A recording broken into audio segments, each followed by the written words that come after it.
देखिए, इससे पहले की वीडियोस में मैंने सिंगुलर सब्जेक्ट और सिंगुलर वर्ब और प्लूरल सब्जेक्ट प्लूरल वर्ब के बारे में चर्चा किया हूँ। इसे सब्जेक्ट वर्ब एग्रीमेंट का नाम भी दिया था। सब्जेक्ट वर्ब एग्रीमेंट था। सब्जेक्ट के मुताबिक वर्ब को एग्रीमेंट करवाया जाता है। अब एक बात आपको बता रहा हूँ, ये चैप्टर जो है वो साइंटेक्स चैप्टर है। साइंटेक्स ग्रामर का चौथा भाग होता है, जिसमें तीसरा भाग होता है। चौथा में पंक्चुएशन आ जाता है और पांचवा में प्रोसोडी आ जाता है। ठीक है, तो चौथे पार्ट्स में हम लोग थर्ड पार्ट्स में जैसे ऑर्थोग्राफी, इटीमोलॉजी और साइंटेक्स। ऑर्थोग्राफी का बात बता रहा हूँ। ऑर्थोग्राफी का अर्थ होता है वर्ण विचार। वर्ण का मतलब होता है अक्षर। अक्षर पे जिस भाग में हम विचार करते हैं वो कहलाता है वर्ण विचार। फिर दो अक्षरों को जोड़कर एक शब्द का निर्माण होता है, और जब दो अक्षरों को जोड़कर एक शब्द का निर्माण होता है उसी को बोलते हैं शब्द विचार। ठीक है, समझ में आ रहा है? तो ऑर्थोग्राफी, उसके बाद जब शब्द विचार होता है उसको बोलते हैं इटीमोलॉजी। ठीक है, और जब दो या दो से अधिक शब्दों को जोड़ते हैं, तो जो दो या दो से अधिक शब्दों को जोड़ने के बाद एक वाक्य तैयार होता है जिसे कहते हैं साइंटेक्स। ठीक है, और उसी साइंटेक्स में जिसे हम कहते हैं वाक्य विचार, इसमें सब्जेक्ट वर्ब और एग्रीमेंट, सुनिएगा, सब्जेक्ट वर्ब और अग्रीमेंट, वो इसे एग्रीमेंट लोग बोलते हैं। आप डिक्शनरी में चेक कर सकते हैं, एग्रीमेंट नहीं लिखा हुआ है। ठीक है, अग्रीमेंट, मेंट नहीं, मंट, मौ के ऊपर में ए का उच्चारण नहीं है, अ का उच्चारण है, तो हम एग्रीमेंट का प्रयोग करते हैं। ठीक है, उसके बाद है चौथा, जब सेंटेंस कोई भी, अच्छा बताओ क्या सेंटेंस लोग बोलते हैं? कृपया करके इन सभी बातों पे ध्यान दीजिएगा। सेंटेंस ना कह के साइंटेंस का उच्चारण किया जाता है। उसके बाद चौथा आता है पंक्चुएशंस। पंक्चुएशंस का मतलब होता है जब कोई भी सेंटेंस कंप्लीट हो जाती है तो उसके बाद फुल स्टॉप, पूर्ण विराम, ऐसी चीज़ों का प्रयोग करते हैं और उसी को बोलते हैं हम पंक्चुएशंस। लास्ट में आता है प्रसौडी। प्रसौडी का मतलब होता है छंद विचार। अब सर, ये छंद विचार क्या होता है? जैसे कि देखिए, कोई मूवी देखे होंगे आप लोग, तो एक बार सर बचपन में मैंने एक मूवी देखा था जिसमें एक हीरोइंस बोलती है, हीरोइंस अपने वो अजय देवगन जाता है वो आत्महत्या करने के लिए। ठीक है, तो आत्महत्या करने के लिए जाती है तो हीरोइंस पीछे से एक एक लाइन बोलती है, उसको 3 साउंड में बोलती है। ठीक है, जैसे कि ऐसे बोलती है, अब सुनेंगे, उसको प्रयत्न कीजिएगा कैसे बोलती है। हम लोग तो वैसे सुन लेते हैं कि भाई वैसे बोलिए नहीं, लेकिन उसका एक अलग अलग तीनों का लॉजिक है। क्या है? I love you.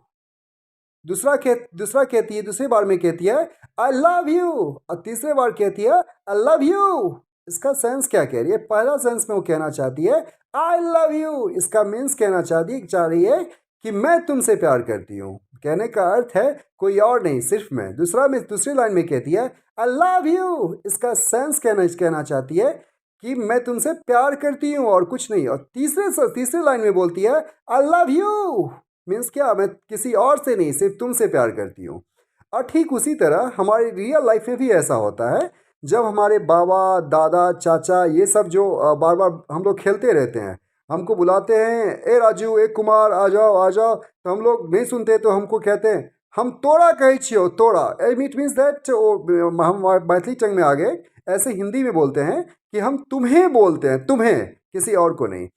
फिर कभी कभी हमारी दादी माँ कोई सामान के लिए कहती है कि अभी नहीं है, अभी नहीं, बाद में खरीद देंगे, तो हमारे बाबा लोग क्या कहते हैं, हम कहे मतलब मैथिली में ऐसे कहा जाता है, वैसे हिंदी में ऐसा कहा जाएगा कि मैं कहता हूँ ना। वो मतलब क्या, मैं कहता हूँ ना मतलब मैं ला दूंगा ना। तो उसका कहने का सेंस क्या होता है कि मैं ला दूंगा, तुम दादी माँ को परेशान मत करो, मैं हूँ।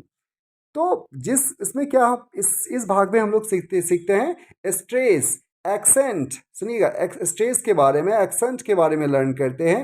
रेज फॉल के बारे में सीखते हैं।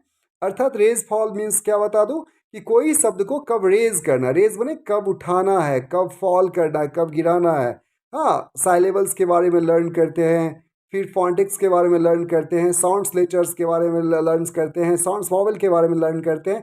और इसके बारे में डिटेल से हम आपको पढ़ाएंगे वन बाय वन करके, ऑर्थोग्राफी से लेके और साइंटेक्स पंचुएशंस तक। यदि आप लोगों की कॉपरेट रही तो मैं पॉइंट बाय पॉइंट आप सारे बच्चे को पढ़ाने की प्रयत्न करूंगा।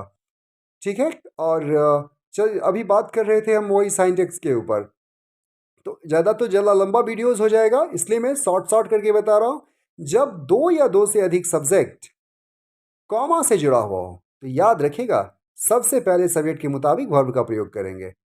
ठीक है, जैसे C comma I am good की इज गुड, अधिकांश बच्चे आई एम गुड लगा देंगे, आई को देख कर नो, सी के मुताबिक वर्ब का प्रयोग करेंगे। ठीक है, तो इसी तरह से हम वीडियोस डालते रहेंगे। जैसे यू कॉमा आई, तो क्या एम गोइंग कि आर गोइंग? नो, आई के मुताबिक नहीं, यू के मुताबिक लगेगा। Are going not going. अपने इधर गो सिखाया था, गो को गो नहीं प्रोनाउंस करना, गो आई।